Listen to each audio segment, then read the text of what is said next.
Lost Ships. Okay, everybody, welcome back to We Lost Some Ships. Oh, yeah. That's right, episode 22, I believe. Are right? we? I don't think know. we're at 22. It's been a while since we've done one of these, so I can't remember. It's either 22 or 23. Yeah. You know, when you have so many podcasts, like so many kids, it's hard to keep track of them. Yeah. Or when you have so many years on your life. Yeah. To be 22 or 23 again. Yeah, actually, that's true. You know what? There's actually truth in that. Like, I do feel like occasionally I have a hard time remembering some things that I feel like I used to be able to remember pretty easily. Maybe that's just because I'm putting too much new info in with all the podcasts I listen to nowadays. Yeah.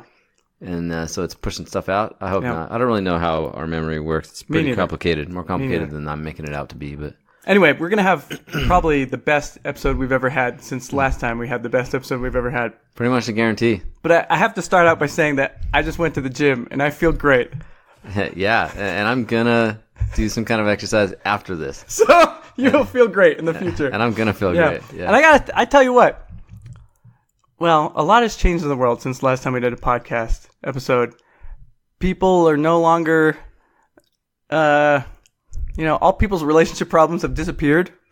They're getting together and having great relationships all over the place. I'm not aware of this. Is this? This wave hasn't. Something has changed. I think this wave hasn't reached. Yeah, not yet. But I tell you what, every time I go to the gym, I feel great. See a lot of attractive women. Yeah. A lot of fit women. A lot of women who could destroy me. Like, if we got in a fight. Yeah. Well, in some ways. No, there's some areas in which women, like, try as they might, no matter how much exercise they do, they just can't seem to get better than men at. One is, like, wrist strength.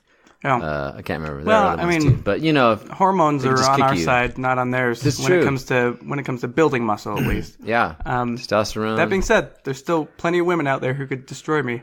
Sure.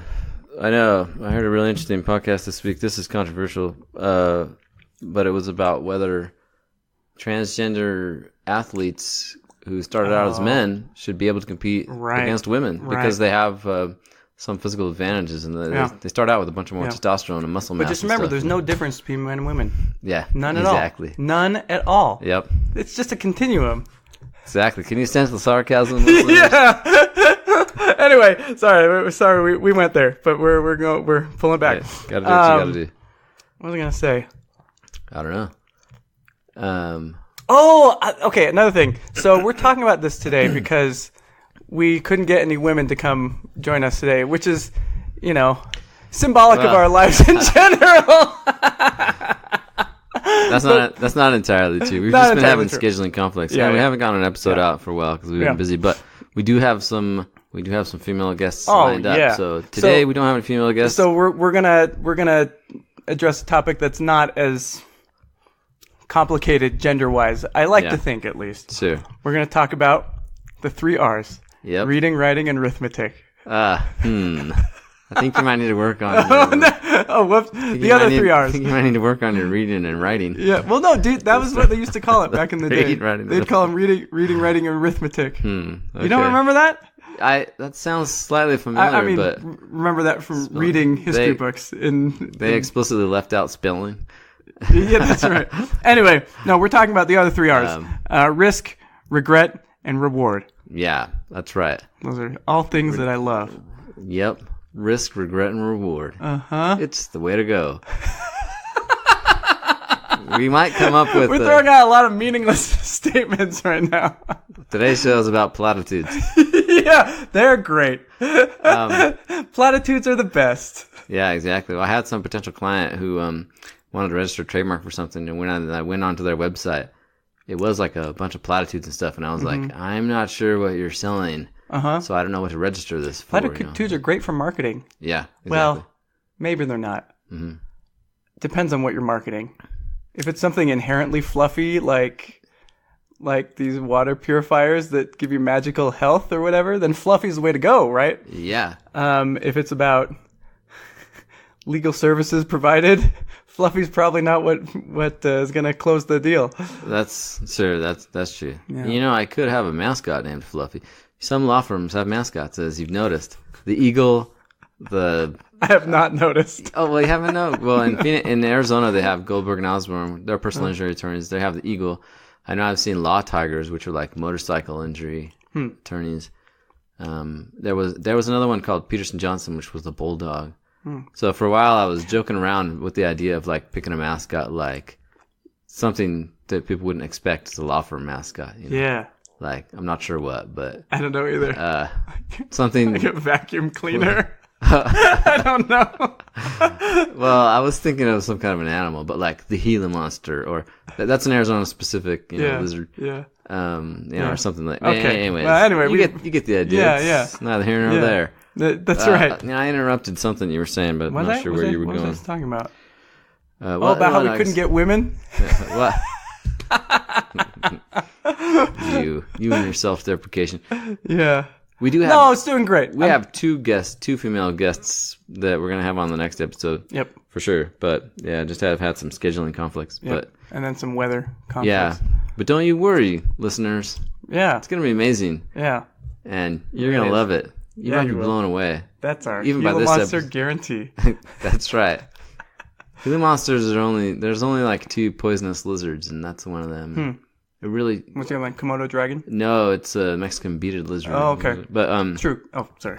Yeah. I find we both need to curb our nerdy tangents. Well, nerdy esoteric tangents. It's about a decade too late for that, but no, it's not. And that's going to tie into this episode. Okay. It's never too late, but go on. I'll definitely curb. I think I'm more of a like like the Bible, Paul talks about like, hey, when I'm among Greeks, sure. I think I do that to some extent when I'm in more female company. I talk about more things they want to talk about. But yeah, well, that's good. But it's not entirely true, because sometimes when I'm with my family, my sisters-in-law get upset at me and all the rest of the guys talking about all kinds of nerdy things. Yeah. Okay. What do you do? What do you do? Anyway. So back to the state of relationships. Yeah. They're about the same. Nothing's changed. This is a big concern for me. Not just personally, but for everyone else too, and for society. Like, yeah. Well, are you taking enough risk? Maybe that's what we should ask. Oh, good. So Paul and I were actually we were at the place where we work. We work in the same building. Yeah, we have. I have this side job, and we both kind of have this side gig. Yeah. Going anyway, on. we were talking to this friend of mine, who's now Paul's friend too.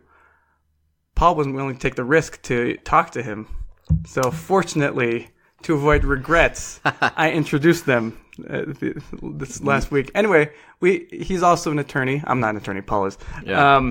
And we were asking him for ideas. For podcasts. Anyway, he was talking about his career and how he feels that like his life's biggest mistake was going to law school, and that became very apparent to him soon after he graduated. And since then, he's been going in a different direction and trying different things, and it seems to be heading in the right direction for him. And he said, this is the thing that was profound. He said that after making that mistake, it was very freeing to him, because he now feels he has the wisdom and the confidence to never make a bigger mistake than that. And he found that to be very freeing. And we thought that was so profound. It's definitely a positive take on a mistake, Like, I feel like, so I had a friend so anyways, I don't know if you didn't quite say this, but that guy wants to get out of the law now. Yeah. Like, he doesn't want to be an attorney. And, what were we going to call him? We were going to call him like... No. He had a nickname he came up with. I can't remember. Okay, let's just not call him anything. I was like, should we call you Sleepless or whatever? But anyways, I think he said reformed attorney or something. But yeah, I think so. Anyways, and I had a friend who we started law school at the same time, and then, he struggled with his grades, and then he dropped out after 1 year, and so he came back, and he had gone out of state, so he was paying out of state tuition. So he came home and just had like $50,000 in student loans and no degree. Yeah. And then, and I felt like, man, if that would have happened to me, that would have like been like a cataclysmic blow to me. But he just like turned right around and ended up heading towards dental school, and in the end, he changed his mind on that and went to medical school. Yeah, it's totally fine, Yeah, and I mean, it's not to say that the money is a non-issue. Yeah. Right? But it didn't have to be catastrophic for his life. Yeah, it totally wasn't. Like, he bounced back, like, in a way that was hard for me to understand, but pretty quickly. Yeah, and I would say not even just money, but also just, like, the wasted time. Right? Sure. I think the reality is, like, humans are very sensitive to loss. Yeah. I think it's like we're like twice as sensitive to loss as we are to gain. And I think, like, when we're talking more like relationally and psychologically, like, it takes, like, I can't remember the stat, like 10 like positive like interactions or compliments or whatever to undo one negative one. So, humans were very sensitive to loss. And I posit in this episode that we probably, if unchecked, that can be very constraining for our lives. And if we don't combat that, with a concerted, aware effort, we can go decades and then look back and say, you know what? I really could have made more in my life, but I was too afraid. I wasn't willing to take risks. Too. I think that's common of all people. That's a challenge we all face. I like to think of it. I was just thinking about this in the shower. I was thinking of it in terms of, like, personal entropy, in the sense that, like, our true goals that we're trying to pursue, kind of like, here's me nerding again, but like the second law of thermodynamics, we were talking about this the other day, but it's that the universe tends towards disorder. And in a way, there's an analogy for that for humans, that with, if it's kind of like our goals require a certain amount of concerted, orderly effort, and our lives tend towards chaos. So it's like you can't be on autopilot and achieve your goals, basically, and you can't be on autopilot with the assumption that you can achieve your goals without risking things. Yeah, in relationships and on all kinds of other endeavors, everything. There has to be risk involved. Generally. And this is one of the huge barriers I see in just single people in general. Like, we're so set in our ways, and there's a few things we're willing to do to try and improve things, and a very long list of things we're not willing to do. We're not willing to risk it. We don't want to make the effort. I mean, it's not just risk, it's also, complacency and laziness, but it's all mixed. Anyway, what are you thinking? Yeah, no, I was just thinking about how, rejection is painful, and it makes us less likely to take this similar risks again. I'm certainly... I mean, it's tough because, like, every relationship you're in, until the one you end up in, like, long term, you could say is a failed relationship, one way or the other. I mean, you might not want to call them that, but you come out with both positive and negative, I think, for every relationship you have. But the negative aspects of relationships, or of dating and trying and not and having periods of time in between your relationships when you're not finding someone you match up with, or whatever. Those are difficult, and I certainly know I feel that, and I certainly know I feel like I get more gun shy when I feel like I'm not feeling as much positive reinforcement from the girls I'm interested in and trying to talk with. But what are your options? Yeah, exactly. It's like, if your goal is unchanged, then what are your options? Yeah, and all I can do is like, is there anything about myself that I need to change that will help me feel more confident or feel better in the situation? And I usually can think of things. Yeah. And right now, there's things that I'm working on. It's a truly self-unaware person who can't think of things. Yeah. That they could do that are in their court. Yeah. Sure. Sorry, go on. And if you can't think of things, just ask me and Bryce. Hey, we'll give it to you straight. We'll try to be nice, but everyone needs feedback. That's part of why people remain single. They don't want or accept or seek feedback, or they don't get good feedback. Yeah, it's hard to get. Yeah, it's true. One of my female friends talked about, and I know I've said this comment before, but she talked about how she would tell her guy friends about her dating situations, and they would give her more salient feedback. Actionable, probably, too. Yeah, it was more, it was just like, they would ask different questions, and they would be less, it would be less like, pat you on the back and like, I'm sure it'll all turn out fine. It was, for women, that's probably, the natural impulse usually is to be reassuring. and I think all people need a mix of both, right? And sometimes it's a matter of timing. If someone's having a really hard, rough day, they probably need more reassurance than they need tell me everything's going to work out. Yeah, but when they're in a better frame of mind, or to maybe they do need a little bit more of exploration of the ideas and behaviors that are relevant. So that's totally fair. I think it's also true that if you're trying to understand the opposite gender, it can be good to talk with friends of the opposite gender that are more likely to understand a little bit better, and if they'll give you honest feedback. So anyways, so I don't know, getting yourself to a place where you're willing to take those risks again. I think there's some introspection that if you go through, you can realize, like you said, or through talking with others, that here's some things I can change. Here's some things I maybe can help me be more confident. You remember that study that we talked about, I think, where the guys were wearing cologne and in the photos. Do I ever? Anyways, I will always remember that. We're getting self-referential here. That's okay. It's good it's good. Download that episode. It was confidence, and this is kind of that's this is kind of a continuation. I mean, these are all connected. That's true. Episodes. Anyway, go on. But that's an example, I feel when I'm feel like I'm in relatively good shape, when I feel like I'm dressed nice, when I feel like things are going well with my job stuff, I just feel more confident. All those things affect my confidence. Sure. And I feel happier. And also, for example, when I go to a party or something, if it's, I'm an extrovert, but I'm kind of shy. And if it's a party where I don't know that many people, if my first interaction, though, is a pretty positive interaction, it totally, I'm on a higher level, the rest of the party generally, Yeah. And then if I feel rejection by someone else later on in the party, it doesn't affect me as much, Whereas if my first interaction is kind of negative, it'll be tough, I'll be like, well, this party sucks, or whatever. It's interesting at social events, it's like its own little mini journey, right? I know.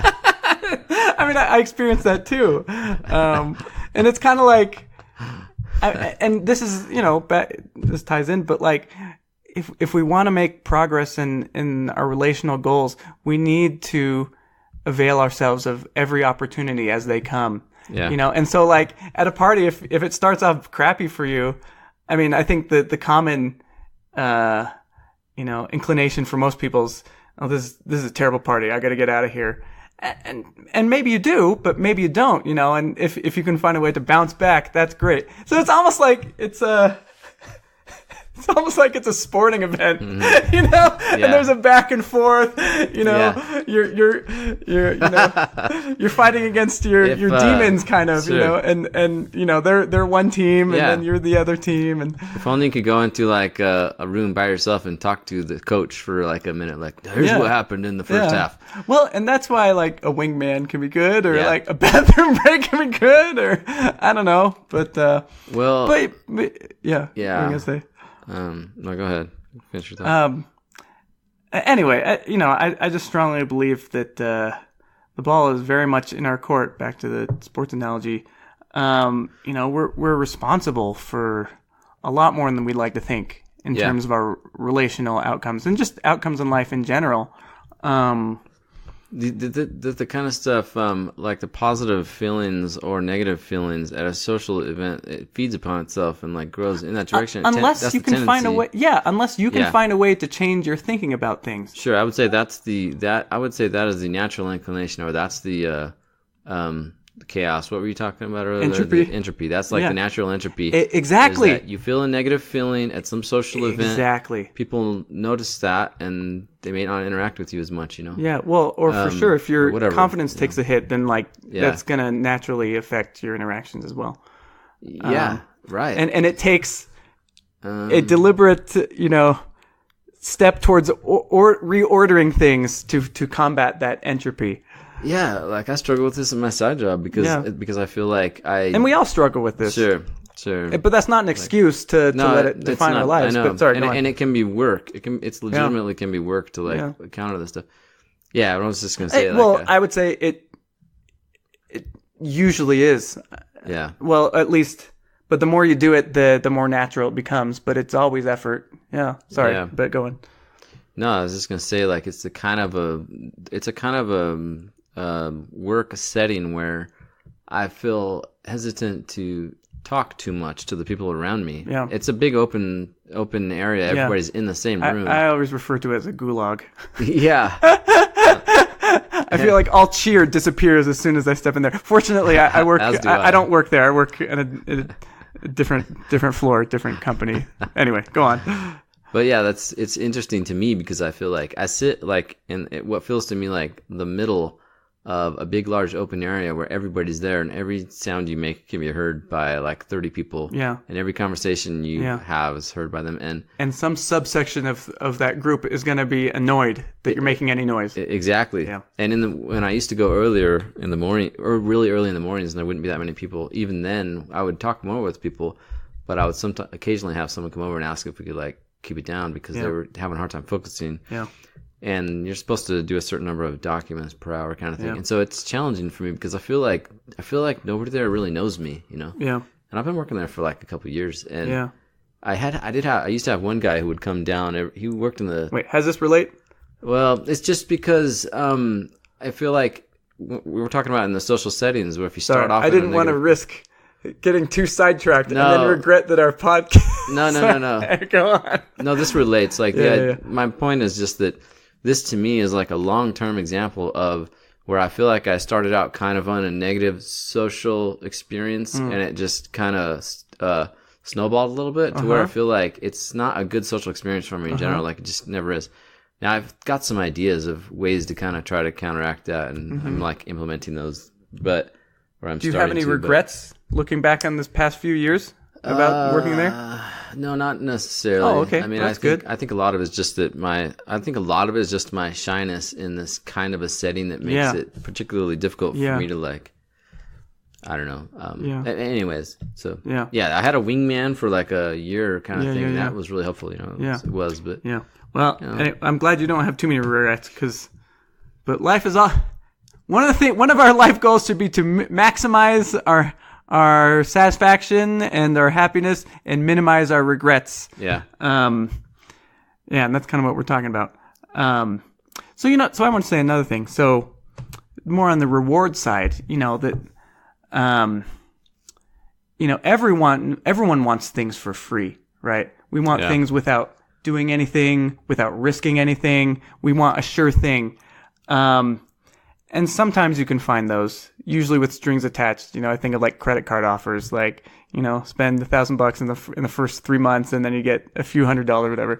Even that has some risk, of course. Maybe that'll induce you to spend a lot of money and then you're saddled with, a big balance. But so I mean, and this is one thing that most people, one of the reasons why I wish, what time are we at? Now we're going. Okay. Like 20 minutes. One of the reasons why I wish everyone would study economics, at least an introductory class, and get a good grade. And what was I saying that? Oh, and just it's good for their lives. I'm probably kind of rambling here. I don't think that made sense. But basically, that there's no such thing as a free lunch.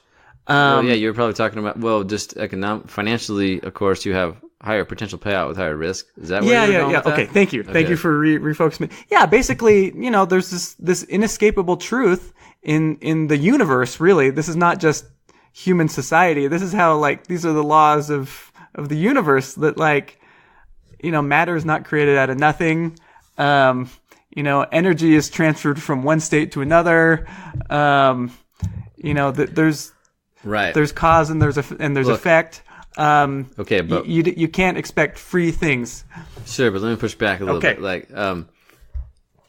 With higher risk is higher potential payout. Also is higher potential fallout. For sure. So it's both ways. It's like the lower. This is why, when you start investing when you're younger, you can take higher risks. It's not as big of a deal if you take some hits. As you get older, you usually try making your risk less overall, so that you don't need as much growth in your whatever. So that's true as well, that's true. In relationships, the more risks you take in terms of, I don't know, overcoming your fears or whatever's holding you back, like the more you put yourself out there, well, you do also have potential for more rejection, and you will have losses, so to speak. Sure. You will have negative experiences. Yeah, so you're gonna feel that. There was I was in this. I just think there's far too many people who are like, I can't take the loss.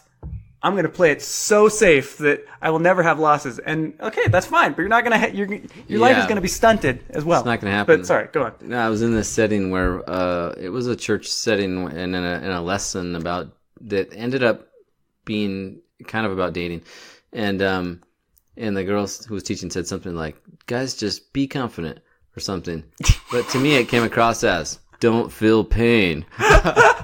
And I was like, that's impossible. That's like guys saying, girls, just be really, really hot. Yeah, something akin to that, you know. Where it's like, what do you mean? That requires a lot of work. Yeah. So, yeah, anyways. Yeah. Okay, well, so one of the things that I'm developing on the side, I'm learning how to trade currencies. Not cryptocurrencies, fiat currencies. Mm. And you're not going to get some coiniers? I don't think we've talked about that on the podcast, but Coinier was a cryptocurrency that had a picture of Kanye West as well. It was like Kanye West as a fish or something. That's weird. I don't remember. It was something from a South Park episode or something, which I never really watched. But anyways, Kanye West sued them, and it all fell through. So nice. So I digress. Wait, is my microphone supposed to be blinking or not blinking? Not blinking. Okay, good. Here at episode 22, we finally figure out how to use the microphone. That's why I couldn't hear Bryce on those episodes. Yep, well. Anyway, what was I saying? Oh, currencies. Yeah. Yeah. So I'm learning how to trade currencies. Real currencies. And it's with this company where you go through their training. You have a simulated account. And once you go through their training and pass certain performance benchmarks and you prove that like you're, consistently profitable, then they'll fund you to trade with their money. So there's like, no risk to you. I mean, again, on the idea that there's no such thing as a free lunch, they take a portion of your profits. There is a subscription fee, but I mean, otherwise it's a really great deal. Anyway, the guy that started it, he was going on a road trip for their company. And they needed a new truck. Why am I telling you that? I guess this is my own travelogue. Basically, he funded a new truck just by trading in like a month's time.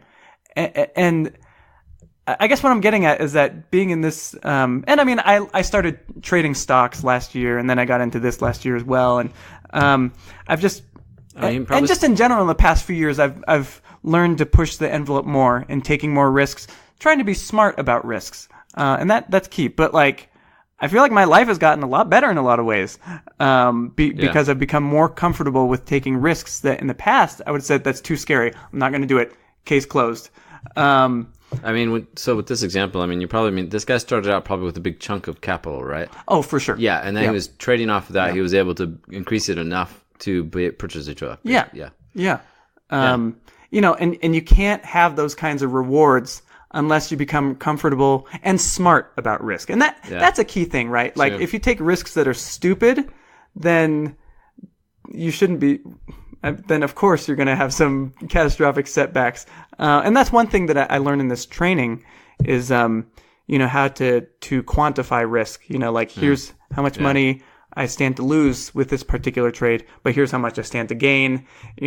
Based on this chart pattern, I'm guessing, I'm about 70% confident it's going to hit my target, and in trading, like you're going to have losses. But again, if your expectation for trading or for relationships or for life in general, if your expectation is, I cannot tolerate any risk of loss, you're going to have a crappy, mediocre life. Yeah. I think you can also apply, and you're not going to grow as a person. Sure. Yeah. Sure. We've kind of been talking about risk applied to putting ourselves out there and venturing out and trying to make, get something to work.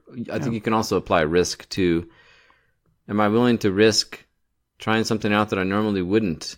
Mm-hmm. Or, for example, I'm just thinking about the thing we went to where the dating coach or whatever, the matchmaker, talked about how go through any online dating thing and see the percentage of people that you swipe no on. And if the people that you don't swipe no, if the people that you swipe yes on is like pretty low, then you've got a huge amount of competition for those people, and you're drastically reducing your ability to actually get in a relationship. Yeah. Because I think to myself, like, well, whatever it is, we're in like this singleness crisis. I mean, the whole world is. I mean, well, at least for sure in like the U.S., it's not just like in the developed religious world, cultures in general.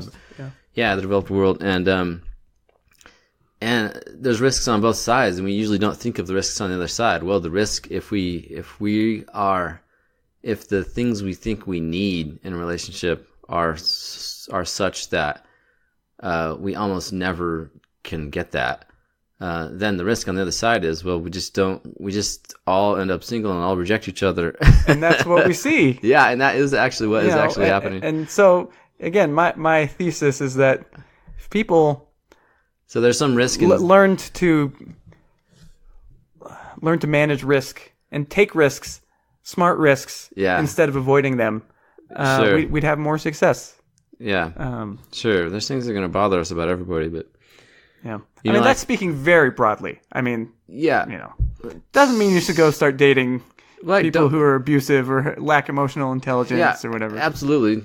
And, some things have to be in place, or they should be like, you have to have enough physical attraction to the person. But for instance, like, if I can pat myself on the back, like I've become a lot better about like going to social events without a wingman even necessarily. I mean, usually without a wingman.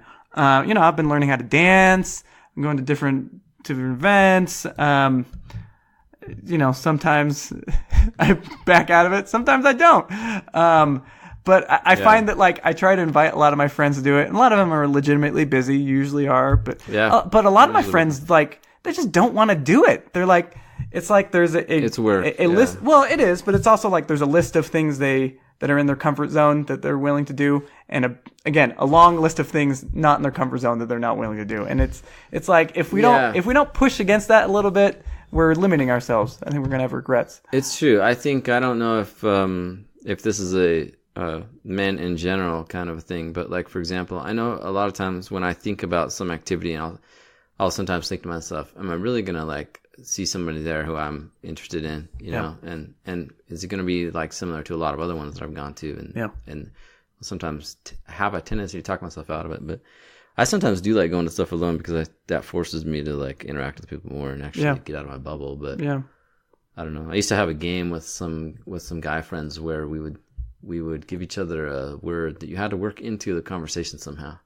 And if it helps, kind of fun. It actually got me to talk to people, motivate you, then that's useful. I don't know. But again, just it's something we can all can and should tackle in our lives. Like, what are the things that I'm saying no to because I'm afraid, not because there isn't the potential, a reasonable potential for good outcomes, but because I'm afraid, or tired or distracted.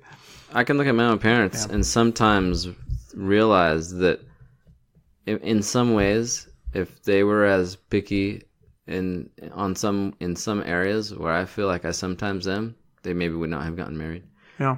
And then I would have disappeared from the photo, like like Marty McFly, like on Back to the Future. And I mean, of course, we've talked about this to some extent generally. Like we perhaps in that way, perhaps our current generation in some ways takes is more afraid of risk in relationships than past generations have been, where they just jumped in and it's like, whatever. Painting with a broad brush, we've been coddled, we're entitled, we're kind of scared and comfortable. Sure, like in these... we haven't had any major wars. We haven't had... Well, I mean, we did have the Great Recession. It wasn't... But, it wasn't... in some ways, life is so comfortable. Yeah, right. Exactly. So, anyways, that was just kind of a random thought. Yeah. I was thinking about... Yeah, I mean, in these arranged marriage cultures, like, that's a huge risk that these people are taking. It feels to me like a much... larger risk than dating someone for like a year, and then making that decision or something like that. you Yeah. know? But, I mean, even in our culture, I think in some religious cultures too, you have where people won't date for that long, and then they'll all of a sudden get engaged. You know, there's some risk there too, but you know, Yeah. it's taking a leap. And Yeah. sometimes Well, and it's again, good. like, you know, it's not that all risks are worth taking, but a lot more of them are worth taking than we want to believe. Yeah. Very, you know, for most people, I think. Sure. What I'm really trying to say out there is, all you tall girls, you should risk dating a short guy. Yeah, you should. I know one. I know a good one. I know you're thinking. Yeah. I know you're thinking that affects how attracted you are, but Yeah. you know, you can kiss Sydney down, and anyways, you get the idea. That might be more than risk, though. I don't know. Like, Yeah, no, I don't. We're off topic, I think. I know, and I don't take it personally if that's something that gets in the way, Yeah. because I feel like, well, physical attraction is something that it's one of the areas where I don't feel like there's as much, not that much choice. Not that hardly much. any. Not that much. And that, like, what you're naturally attracted to and what you're not is not that much affected by your own decisions as much as, I don't know, what it's affected by. But I don't know. I mean, I think I don't want. I don't want to say there's nothing we can do, and we talked about this in our attractiveness episode. Sure. But like, there's always things we can do to increase our chances of being attractive to people. I know, but it's not so far that you can say, like, that any person can say, like, well, I'm just gonna pick the unattractive person who I like everything else about them, except that they're unattractive to me physically. Yeah. Like, That's a recipe for a lost cause. Yeah. So don't take that risk. Don't take that one. That's not a risk. Yeah. That's just a bad investment. But if it's like, well, it's like, hey, you know, this guy, he's made a comment here and there that raised an eyebrow, and maybe he's not all there emotionally, you know, but he seems to be at the same time, you know, a pretty cool guy, you know, then maybe you should take a risk, you know. Or if it's like, well, I don't want to talk too much from my personal life. I don't want to incriminate anyone. But listeners, not to know. I've for sure taken risks in my dating life, and I've learned a lot, and I don't regret those experiences. And yeah, I mean, I think that's it. Like, sure. I would, yeah. Anyway, I would say, as far as regrets, like when I look back on like my entire life, like my biggest regrets with regards to dating scenarios are just not giving things a longer try with specific girls, you know, where I feel like, you know, I wish I would have tried that out a little bit longer. Those are my biggest regrets. Like, I don't feel like I have too many regrets in the way of I never asked that girl out, because I usually got around to it with the girls that I was interested in, or at least I felt like I got to the point where, like, I was pretty sure, like, without going out asking them out, that they were already like not interested, you know. So I didn't have to take that leap. But usually I feel like those are my biggest regrets, you know. Interesting. And for a long time, I feel like I can think of a few girls specifically, like at least like one or two, where even for years, I would occasionally look back on it and think, like, you know, maybe that one could have worked out, and maybe that's the one that got away, or whatever, you know. It was a one that got away, perhaps. You know, it's hard to say though, because I also feel like sometimes when I look back on past relationships, I sometimes feel like I look back on them with rose-colored glasses, and I forget all the reasons why we maybe legitimately were not that great of a match, you know. So sometimes, like, when I'll talk with my friends who knew about the situation, or who I talk to, you know, at length about it, they'll, you know, I'll start to feel convinced that, like, no, if I were back in that same situation, I probably would make the same decision that I made then. And because there were I felt like there were legitimately things missing in the relationship. You know, but I don't know. So, I mean, I think for me, it's different from what you're saying, but at the same time, I think it's similar. Like, my biggest regrets in terms of, like, you know, that are related to relationships, again, has to do with what I wasn't willing to do to avail myself of opportunities, or to, you know, make risks for my own improvement and attractiveness.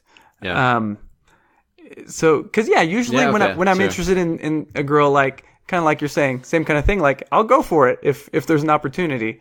You know, and with mixed results historically. Sure. You know, so I find that for me, like, the the regrets I have about risks I didn't take. It has everything to do with like, what was I doing with my life? Like, what was I living? Why was I living in my comfort zone so deeply into my comfort zone?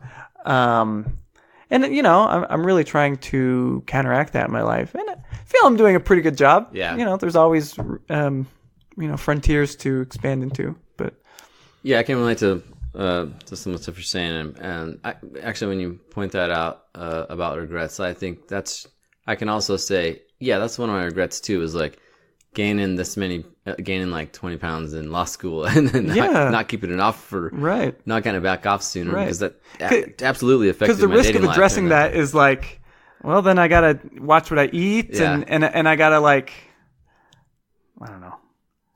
Well, yeah, maybe that's not risk. Maybe that's okay. But there's a risk of not acting on it, in the sense that it's not as much of a risk as it's just really hard.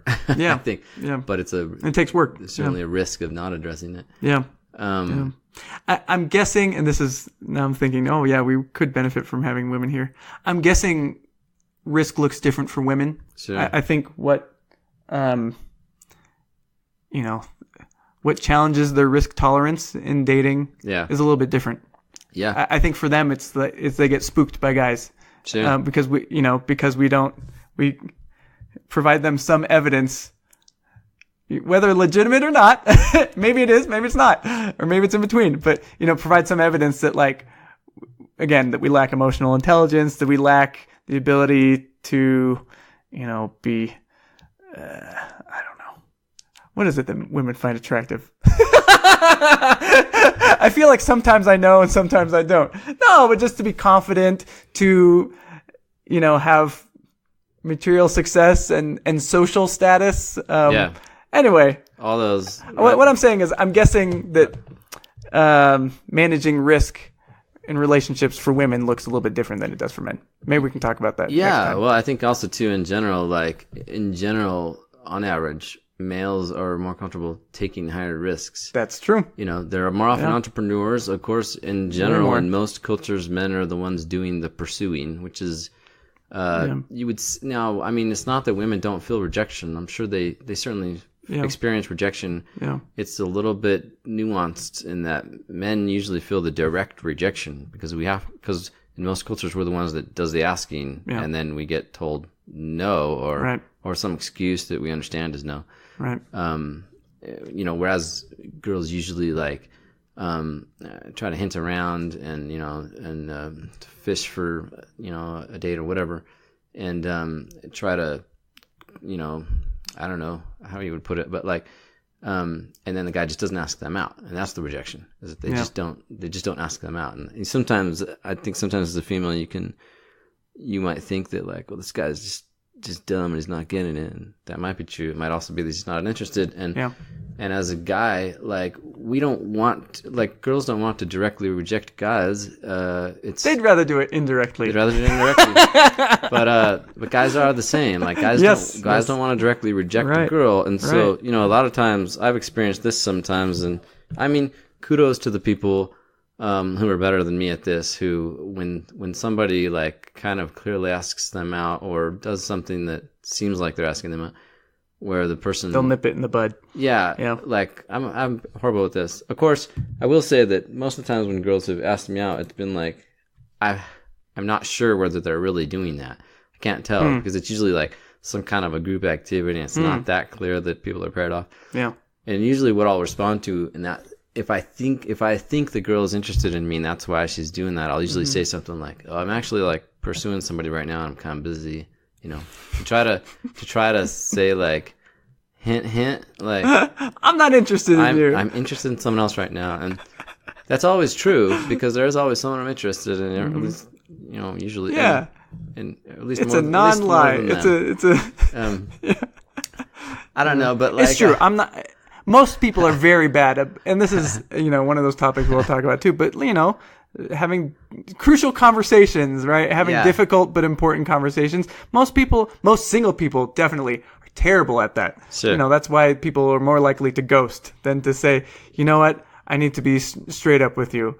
Again, a lot of that is risk aversion. I know exactly, and it's uncomfortable, and You don't want to hurt people's feelings. It's true, but instead we end up like perhaps I tend to think that an unclear answer causes maybe it's the pain is or the hurt is less acute right at the moment when it happens. But I feel like if you graph this, you know how in calculus you take the area under a curve. I feel like the hurt is perhaps more spread out, but there's a bigger area of hurt, like a bigger volume. If you give unclear answers, and that person wastes more and more and more time. Yeah. But for example, I definitely have been guilty of being in a conversation and a girl makes some comment, even like very directly, like, "Yeah, we should go do something sometime," and I just kind of like keep the conversation going forward and do not address that at all. Like, hey. Yeah, or I just say like, yeah, and then I just like move on to the next topic. Well, very I'm not quickly. interested in you. Let's keep talking though. Pretty much, or a girl like even like being kind of like affectionate in some kind of public setting, in some social setting, and I'll kind of like play along with it because I feel bad like rejecting, and then just in the next opportune moment I'll like extricate myself from that situation. Yeah. Instead of, I don't know. That's where you and I are different. Because I'm okay with non-committal public affection. You know, if we're talking like, you know, lightly touching the arm or the shoulder or whatever, I'm okay with that without feeling that there's implied commitment. Well, I don't feel, okay, I mean, I don't feel like there's commitment. I just feel like it's or implied interest. Yeah, okay, that's what I mean. I feel like there's, I don't know. Anyways, so those are some things. But I mean, I have a female friend who she told me that what she does in the situation is when or even just like a guy asks for her number, and she'll just straight up say like, you know, I don't really see this going anywhere necessarily, but you know, I appreciate, I'm flattered or whatever. Yeah. To me, I think that's a better way to go. Yeah. Pain is more acute, but the overall hurt is less because the area under the curve. Yeah. Like, well, and you know, if we're talking like about minimizing regrets. You know, a great way to maximize regret is to never have clarity on where things are. Yeah. You know, and to just draw it out. That's like, you know, that's a way to maximize regret. Yeah. I really respect women who I've tried to pursue and they've kind of gently but clearly said no. I respect that. Yeah. But you're right. Like, it's more pain up front, but it's more clarity as well. Now, you know, in some cases, that opens up the question of, well, what is it? Is this a no for now, or is this a no forever? Which is hard to know because, like, there is some truth to the concept that, you know, or is this a conditional no? Like, hey, man, get your act together, and then you'll be more attractive to me. Sure. Like, sorry, go on. I would say my observation in general is that, like, guys don't generally change their mind as much. Yeah. And it's way less likely for a guy to be not uninterested in a girl and then later become interested in the girl. Like for example, if they like dated for a little bit or they tried dating, or they went out a few times or whatever, and then the guy just didn't feel enough interest and stopped asking around. Yeah. For that to come around and work again I think that's extremely unlikely. It's more likely for it to happen the opposite way, where the girl becomes interested after, and that's the way that attraction and interest works for girls is different. Yeah, and it can be affected more and change more over time. Yeah, and you can feel like, I'd say a more significant change in the level of attraction from when they first, spend time first together. This is one of those reasons why God meant for this to be, because it's so different. And so it inherently challenges us to grow, right? Because like for men, the interest, it starts out at its peak and then it usually declines unless it's reinforced and reciprocated. Then it, a high level of interest can be sustained. But it's like these have inverse slopes. The man's interest tends to decline, and the woman's interest, it tends to start out low and to maybe grow. Anyway, sorry, maybe I'm detracting from what you're saying. So physical attraction is like the first thing that like grabs guys' attention, but it's not what maintains the relationship. Like for the relationship to be maintained on a high level, it has to be personality matching. Absolutely. But it is because of this observation and this phenomenon that tends to happen. I think like as guys, I think we tend to like always have hope that like, well, maybe this will turn around. Yeah. Because things have turned around in the past. I've certainly had experiences where pursued girls and thought like, there's no way like this is gonna turn around, and then all of a sudden it has. Something clicked in their mind, and all of a sudden it was like game on. Yeah. Oh, okay. Well, I guess something changed in their mind. Yeah. It was nothing I did. Yeah. And I would say actually that is something that I have regrets about. Is actually, and that I've been serially. I've done this serially, and I'm growing out of it now. But like, where I get stuck on a girl, and she said no, I'm like, well, we'll see if I can wear her down, And it's like not no with a capital N. Right? That's right. And again, it's not that it's impossible for that to go somewhere, but it's like, no, man, there's other fish in the sea. You just got to go find them. I mean, leave the door open. Yeah. But don't become fixated on them. So that's something I regret. And like I said, it's something I'm getting better about. Sure. And yeah, sure. And it's also true. I think it's also true that females are generally more comfortable, like legitimately being kind of like friends with people that they don't want to date. Yeah. And so I think that's hard because a guy, a lot of times there's one person that is hoping, that something will turn around here. I mean, we're not initially like motivated by friendship. We're not opposed to it necessarily, but like, sure. It's we're hunting, and again, this is one of those big differences. Yeah. Like James, who we had on the show before, James and his wife, he told me this, this account that he heard where the girl was like, well, I don't want to ruin the friendship. She didn't want to try out dating, and that was her thing. I don't want to ruin the friendship. And the guy was like, that's the whole reason I became friends with you in the first place. There's a disconnect here. So for a guy, I think, like, for example, if a guy is not romantically interested in a girl, he's much, much less likely to go spend time with the girl as a friend. It's just on average. What's on the average, incentive for him? Exactly. For the male brain, at least, there's not as much incentive because. So I think. So sorry, women. I mean, this is the way it is. But I think we know you're different. Yeah, I think that's one of the reasons that sometimes guys tend to hold out hope for women. I mean, both sides hold out hope. I mean, people can hold out hope for years. Like, I've been on both sides of this. Yeah. But one of the reasons I think guys hold out hope is because they sometimes will keep having some in-person interactions with a person, But I don't know. I always say to myself, like, the metric that I always go by is, will they spend one-on-one time with me consistently, frequently. As friends? You mean just women that you're interested in? Like women that I'm interested in. Like, if they're not sure about me or whatever, okay. But if they'll spend one-on-one time with me, like, pretty frequently, like every couple of weeks or whatever, there's always a chance. You never know. Yeah. And I've had those turn into relationships on more than one occasion. Conversely, I've had examples recently where it's like, no, there's no reciprocation from them. Like, and that's, you don't have to say. Your behavior tells me. Yeah. Interesting stuff. And I think on both. I think for girls too. The one female that I talked about earlier. We probably wrap this up. But the one female that I was talking about, other female friend that I was talking about earlier, she had asked her guy friends, "What do you think about this guy? Like, is he interested in me or not?" And all her guy friends just asked, "Well, is he asking you out?" And which to me is the same metric. Like, is he spending one-on-one time with you? Is he investing one-on-one time with you? And I think on both sides, like if a guy or a girl, if they're not investing one-on-one time with you, if you're not getting into that, then a lot of times that's dead in the water. If you can't get to that point, it's dead in the water, But got to take that risk. I can think, in my own life, I can think of a few platonic counterexamples. Yeah. But that being said, the incentive is different. It's like, it's because I want to be I care about you. You've been a good friend to me. I want to be a good friend to you. What were they like? Like, what do you mean? Like, they're counterexamples in what way? Oh, well, just there's some friendships with girls that I'm not pursuing, and it just stays platonic. Yeah, but I'm still like, I'll still make an effort sometimes to spend time with them. Sure.